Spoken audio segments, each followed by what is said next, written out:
যাকে 4টা বছর ভালোবেসে তারপর বিয়ে করেছিল মীরা, সেই লোকটাই আজ দ্বিতীয় বিয়ে করে বউ নিয়ে মীরার মুখোমুখি দাঁড়িয়ে আছে। প্রান্তর পাশে দাঁড়িয়ে আছে ওর নতুন বউ, কনের সাজে। মীরা একবার হতভম্ব চোখে প্রান্তকে দেখছে তো আরেকবার ওর পাশে দাঁড়িয়ে থাকা মেয়েটাকে। ওর হাত পা থরথর করে কাঁপছে এই দৃশ্য দেখে। প্রান্ত একটু নড়েচড়ে দাঁড়িয়ে গলা পরিষ্কার করে বলল, দেখো মীরা, তোমাকে আশা করি আর কিছু বলা লাগবে না। আর তুমি তো জানোই একটা বাচ্চার কতটা শখ আমার। আর সেখানে তুমি বাচ্চা জন্ম দিতেই অক্ষম। এমতো অবস্থায় আমার যা সঠিক মনে হয়েছে তাই করেছি। এতক্ষণ মীরা চোখের পানি আটকে রাখতে পারলেও প্রান্তের কথাগুলো শুনে আর নিজেকে নিজের চোখের পানি নিয়ন্ত্রণ করতে পারল না। এই লোকটাকে নাকি ও ভালোবেসে বিয়ে করেছে, ভাবতেই নিজের প্রতি ঘৃণা হচ্ছে মীরার। ও আর এক মুহূর্ত ওখানে দাঁড়িয়ে না থেকে দৌড়ে নিজের রুমে চলে যায়। মীরা নিজের রুমে এসে দরজা বন্ধ করে ব্যালকনির মেঝেতে বসে হাঁটুতে মুখ গুজে কান্না করে যাচ্ছে। 5 বছর হলো প্রান্তর সাথে সময় কাটিয়েছে ও। 4 বছর রিলেশনের আর বিয়ের 1 বছর। এই 5টা বছরে মীরা একদম ওতপ্রোতভাবে জড়িয়ে গেছে প্রান্ত নামের মানুষটার মায়ায়। তবে সেই ভালোবাসা একদিন থেমে যায় প্রান্তর পক্ষ হতে। এই তো 2-3 মাস আগের কথা। প্রান্ত আর মীরা গিয়েছিল ডক্টরের কাছে। যেহেতু প্রান্তের বাচ্চার শখ ছিল বড্ড বেশি, বাট কোনো মতেই মীরা কনসিভ করতে পারছিল না। এ নিয়ে ডক্টরের কাছে যাওয়ার পর ডাক্তার জানালো সমস্যাটা মীরারই। মীরা কখনোই মা হতে পারবে না। ডক্টরের কথা শুনে মীরা তখন এক প্রকার ডিপ্রেশনে চলে যায়। কিন্তু প্রান্ত ওর সেদিকে কোনো নজরই ছিল না। উল্টো তখন থেকে প্রান্ত মীরার সাথে যাচ্ছে তাই ব্যবহার করে যাচ্ছে। কথায় কথায় ওর ব্যর্থতা নিয়ে কথা শোনাতেও বাদ রাখত না প্রান্ত। আর আজ এত বড় একটা কাণ্ড ঘটিয়ে ফেলেছে প্রান্ত। মীরা ভাবতেই অবাক হয়, এই লোকটা নাকি ওকে ভালোবাসতো। দরজার করাঘাতে ধ্যান ভাঙে মীরার। ও উঠে নিজের চোখ মুছে দরজা খুলতেই দেখে প্রান্ত দাঁড়িয়ে। মীরা কোনো কিছু না বলে ওর দিকে জিজ্ঞাসু দৃষ্টিতে তাকিয়ে আছে, কেন এসেছে সেজন্য।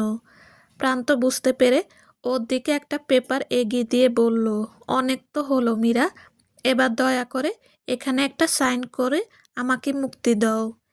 মীরা প্রান্তর হাতে থাকা পেপারটা পরখ করে বুঝল ওটা ডিভোর্স পেপার। এতেও আশ্চর্য হয়নি একটু। মীরা জানতো এরপর ওর কপালে এটাই আছে। ও তাচ্ছিল্যের হাসি হেসে বলল, তুমি পোষ মেনেছ কখনো প্রান্ত যে তোমাকে আমি মুক্ত করে দেব? তাহলে কি করে মুক্তির কথা বলছো এখন? প্রান্তর দৃষ্টি রুষ্ট অন্যদিকে ফিরেই বলল, তোমার এত কথার জবাব দিতে বাধ্য নই আমি। আমার জন্য হিয়া অপেক্ষা করছে রুমে। দয়া করে ডিভোর্স পেপারে সাইন করে এখান থেকে যাও। মীরা পাশ হতে চেয়ার টেনে একদম প্রান্তের মুখে মুখে বসলো। তারপর বলল, এত সহজে তো যাচ্ছি না আমি, সবকিছু জেনেই যাই। ওহ, হিয়া তাহলে তোমার নতুন বউ? ভালো তো। ও তোমার কলেজের ক্লাসমেট না, যার সাথে তুমি আমার কাছ থেকে লুকিয়ে রিলেশন চলাকালীন দিনের পর দিন প্রেমালাপ করে গিয়েছ? অথচ আমি অন্ধের মতো তোমাদের জাস্ট ফ্রেন্ড ভেবে কোনো প্রতিবাদ করিনি এ নিয়ে। আর আজ তুমি সময় সুযোগ বুঝে টোপ ফেলে দিলে। বাহ প্রান্ত খান, বাহ। উফ সরি, আমার বেস্ট ফ্রেন্ড প্রেমিক ইন দ্য ওয়ার্ল্ড প্রান্ত খান। চিটার, ঠকবাজ। শান্তশিষ্ট মেজাজের মেয়েকে হুট করে এত রেগে যেতে দেখে প্রান্ত একটু চুপসে যায়। তবুও সেটা চেহারায় প্রকাশ না করে কঠোর গলায় শুধালো, এই, তোমাকে এত বকবক করতে বলেছি আমি? চুপচাপ যা বলছি তাই করো, না হলে খুব খারাপ হয়ে যাবে বলে দিলাম। আমি তোমার কথা মতো চলতে বাধ্য নই। প্রান্ত এবার প্রচণ্ড রেগে গেল। সে নিজের রাগ কন্ট্রোল করতে না পেরে সজোরে একটা চড় বসিয়ে দেয় মীরার গালে। টাল সামলাতে না পেরে মীরা চেয়ার থেকে ছিটকে খাটের কোনায় গিয়ে পড়ে। এতে মীরার কপালের বেশ খানিকটা অংশ কেটে যায়। প্রান্ত সেদিকে ভ্রুক্ষেপ নেই। ও নিজের মতো এগিয়ে এসে মীরার হাতে ডিভোর্স পেপারটা দিয়ে বলল, তোকে 1 ঘন্টা সময় দিলাম, এর মধ্যে তুই পেপারে সাইন করে আমার বাড়ি থেকে বেরোবি, না হলে তোকে ঘাড় ধাক্কা দিয়ে বের করতে বাধ্য হব আমি। বলেই হনহন করে স্থান ত্যাগ করে প্রান্ত। ও চলে যেতেই মীরা উঠে ভ্যানিটির সামনে গিয়ে দাঁড়ায়। আয়নায় স্পষ্ট দেখা যাচ্ছে মীরার কপাল বেয়ে রক্ত পড়ছে, কিন্তু সেদিকে একটা বারের জন্য তাকায়নি তার স্বামী নামক মানুষটা। মীরা ডুকরে কেঁদে উঠল, কপালের ব্যথার জন্য না, ওর হৃদয়ের বয়ে বেড়ানো অদৃশ্য আঘাতের জন্য। বিয়ের 1 বছরে এই প্রথম প্রান্ত ওর গায়ে হাত তোলে, অথচ এর আগে কোনোদিন একটা ধমকও দেয়নি মীরাকে। মীরা ডিভোর্স পেপারটা হাতে নিয়ে কিছুক্ষণ চেয়ে থাকে। 5 বছরের ভালোবাসা, অনুভূতি, সাধনাকে কিনা একটা স্বাক্ষরের মাধ্যমে মুক্তি দিতে হবে।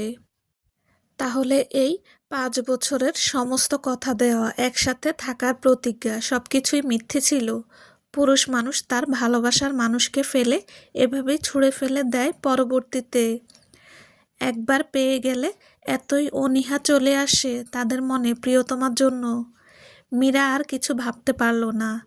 ওর তীব্র মাথা যন্ত্রণা শুরু হয়। ড্রয়িং রুমের সোফায় বসে আছে হিয়া, ওর কোলে মাথা রেখে শুয়ে আছে প্রান্ত। হিয়া আলতো হাতে প্রান্তের চুল টেনে দিচ্ছে। প্রান্তও হিয়ার কোলে মাথা রেখে শুয়ে হিয়ার কপালে লুটোপুটি খাওয়া চুলগুলো হাত দিয়ে সরিয়ে দিচ্ছে।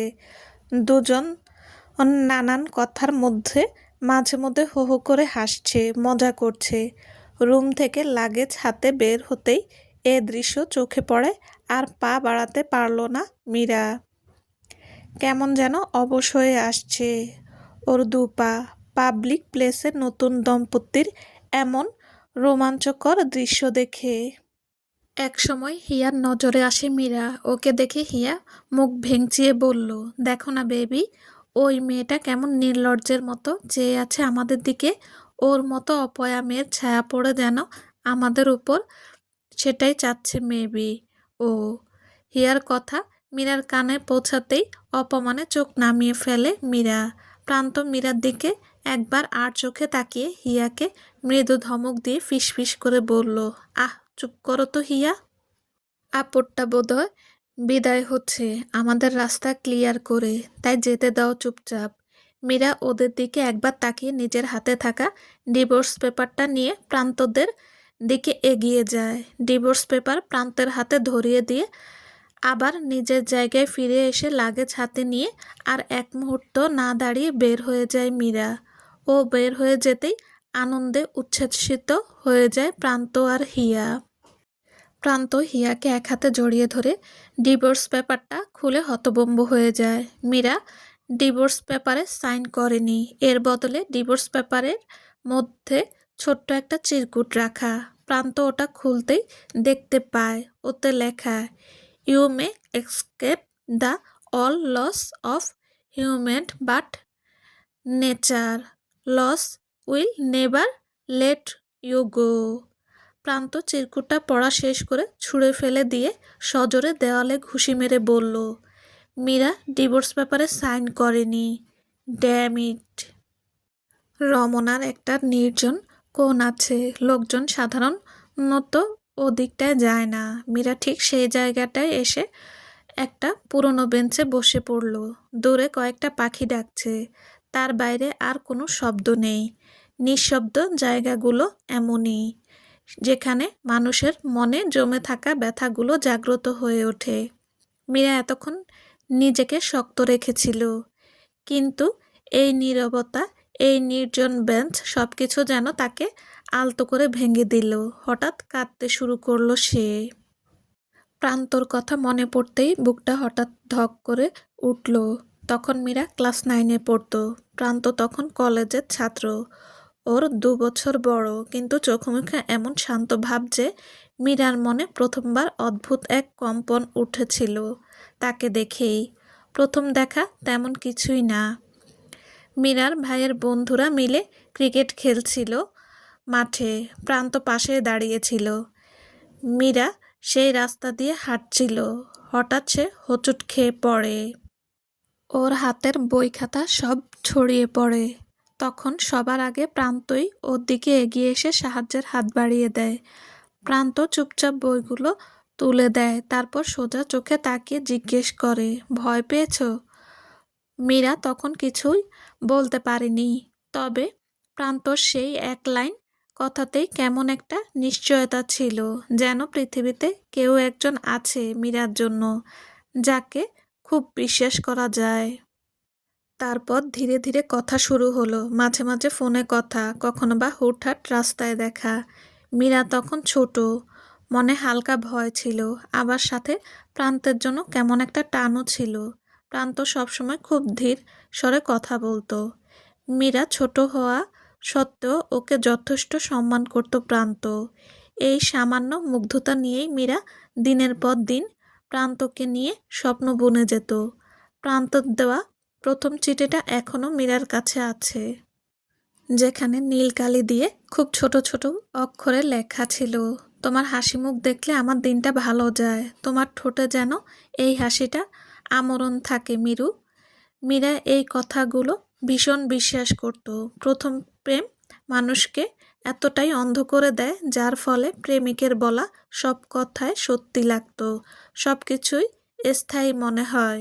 আর আজ আজ সেই মানুষটাই অন্য একটা মেয়েকে বিয়ে করেছে, তার হাত ধরে হাঁটছে, হাসছে, যেমন হাসতো মীরার দিকে মুগ্ধ চোখে তাকিয়ে। অথচ এতে কোনো লজ্জা নেই, কোনো সংকোচ নেই প্রান্তের চোখে মুখে। মীরা আর কিছু ভাবতে পারল না। চারপাশের পরিবেশ হঠাৎ একটু ঠান্ডা হয়ে এলো। মীরার গাল ভিজে, ঠোঁট কাঁপছে। স্মৃতিগুলো নদীর স্রোতের মতো ভেসে আসছে ওর মনে। প্রান্তর মৃদু হাসি, ওর প্রথম স্পর্শ, প্রথম হাত ধরার অনুভূতি, সবকিছু মিলিয়ে মীরা এখন একদম ভেঙে পড়েছে। মীরা কাঁদতে কাঁদতে হঠাৎ জোরে চিৎকার দিয়ে বলে উঠল, মানুষ কি সত্যি এত সহজে বদলে যেতে পারে প্রান্ত? সবাই কি তোমার মতো বেঈমান? এই শহরে কি সত্যিকারের ভালোবাসা বলতে কিছু নেই? রমনার সন্ধ্যা যেন গম্ভীর হয়ে এলো মীরার আত্মচিৎকারে। বিকেলের স্নিগ্ধ আলোটা আজ একটু বেশি শান্ত মনে হলো আদিবের কাছে। দীর্ঘ অফিস ঘন্টা শেষে যেন বুকের ভেতর জমে থাকা ক্লান্তি তাকে নীরবে টেনে আনলো রমনাতে। এই জায়গাটার একটা অদ্ভুত টান আছে ওর কাছে। তাই তো সময় পেলেই আদিব রমনাতে ছুটে আসে। আদিবের কাছে কোলাহল একদম ভালো লাগে না। সে সব সময় একা থাকতে চায়, কিন্তু তা কি আর সম্ভব? তবে ও সুযোগ পেলেই একা বেরিয়ে পড়ে। মাঝে মধ্যে নদীর ধারে দাঁড়িয়ে থাকে, কখনো শহরের পুরনো রাস্তায় হাঁটে, আবার কখনো বা পাহাড়ের চূড়ায়। ঝুলিয়ে রমনাতেই চলে এলো সে। গাছগুলোর ফাঁক দিয়ে হাওয়া বইছে, আর সেই হাওয়ার ভেতর কোথায় যেন এক নরম নীরবতা। বিকেল গড়িয়ে সন্ধ্যা নামলো শহরের বুকে। আদিব বেঞ্চে বসতেই মনে হলো যেন সে বহুদিন পরে কোনো শান্তির নীড়ে এসেছে। সে চোখ বন্ধ করে নিল। মনে হলো শহরের সব শব্দ যেন দূরে কোথাও সরে যাচ্ছে, শুধু সে আর তার পাহাড়ের মাঝে বিচ্ছন্ন হয়ে যাওয়ার ইচ্ছাটা। মৃদু আলোর মতোই ওর পাশে বসে আছে। হুট করেই কোনো রমণীর গুনগুন করে কান্না করার শব্দে বিরক্তিতে সূচক শব্দ করে আদিব। কোন পেতনি এমন বিশ্রী সুরে কাঁদছে? ইয়াক! বলেই আদিব কান্নার শব্দ লক্ষ্য করে পেছন ঘুরে তাকায়। তার থেকে ৫-৬ হাত দূরে একটি বেঞ্চিতে নীল শাড়ি পরা একটা মেয়ে হাঁটুতে মুখ গুজে কান্না করছে। ওর পাশেই একটা লাগেজ রাখা। আদিব এতে একটু অবাক হয়। সে বিড়বিড় করে বলল, আরে দারুণ ব্যাপার তো! মেয়েটা বোধহয় বাড়ি থেকে বফের সাথে পালিয়ে এসেছে, কিন্তু ওর বফ ওর সাথে চিট করে রেখে চলে গেছে মেবি। বলেই আদিব বেঞ্চ থেকে উঠে দাঁড়ায়, অন্য জায়গায় গিয়ে শান্তিতে বসার আশায়। কিন্তু হুট করে ও থেমে যায়, মেয়েটার ব্যাপারে জানার আগ্রহে। ও কিছুক্ষণ নিজের জায়গায় দাঁড়িয়ে থেকে নিজের কৌতূহলকে আর দমিয়ে রাখতে না পেরে অজ্ঞাত রমণীর দিকে পা বাড়ায়। ততক্ষণে মেয়েটার কান্না থেমে যায়। আদিব মেয়েটার সামনে গিয়ে দাঁড়িয়ে কিছুটা রুড সুরে বলল, এই যে মিস, এটা কি কোনো কান্না করার জায়গা? আপনাদের মতো ছ্যাঁকাখোর মেয়েদের জন্য একটু শান্তিতে সময়ও কাটাতে পারি না কোথাও। আদিবের কথার পরিপ্রেক্ষিতে মেয়েটার পক্ষ থেকে কোনো জবাব আসে না। এতে আদিব কিছুটা অপমান বোধ করে। সে ফের শুধালো, এই যে মিস, আপনি ঠিক আছেন তো? এবারও মেয়েটার পক্ষ থেকে কোনো জবাব আসে না। আদিব কিছুক্ষণ দাঁড়িয়ে থাকে মেয়েটার জবাবের আশায়, কিন্তু সে হতাশ হয়। সে যাওয়ার জন্য পা বাড়াতে নিয়েও কেন যেন থেমে যায়। সে কিছুটা দোতানায় পড়ে যায়। পরবর্তীতে মেয়েটার পাশে বসে এ তো মেয়েটার কোনো হেলদোল নেই। আদিব এবার বিরক্ত হলো কিছুটা। এই মেয়ে আসলেই মানুষ তো নাকি? আমার মনে হয় কোনো ভূত প্রেত। আদিব ভাই, তুই পালা এখান থেকে। কথাটা বিড়বিড় করে বললেও আদিব সেখানেই ঠায় বসে আছে। আদিব এবার আর চুপ করে থাকতে পারল না। ও মেয়েটাকে মৃদুভাবে ধাক্কা দিয়ে বলল, এই যে মিস, শুনছেন? আদিবের ধাক্কার টাল সামলাতে না পেরে মেয়েটার নিস্তেজ শরীরটা মেঝ থেকে পড়ে যেতে নেয়। আকস্মিক ঘটনায় আদিব হতভম্ব হয়ে তড়িঘড়ি করে ধরে নেয় মীরাকে। আদিবের বাহুডোরে আবদ্ধ মীরা। সন্ধ্যায় আবছা আলোয় আদিবের চোখের সামনে ভেসে উঠল ফর্সা দেহের অপরূপ সুন্দরী একটা রমণীর মুখ। সারা মুখ জুড়ে মায়ার ছড়াছড়ি মেয়েটার। তবে মেয়েটার চোখের নিচে ডার্ক সার্কেল।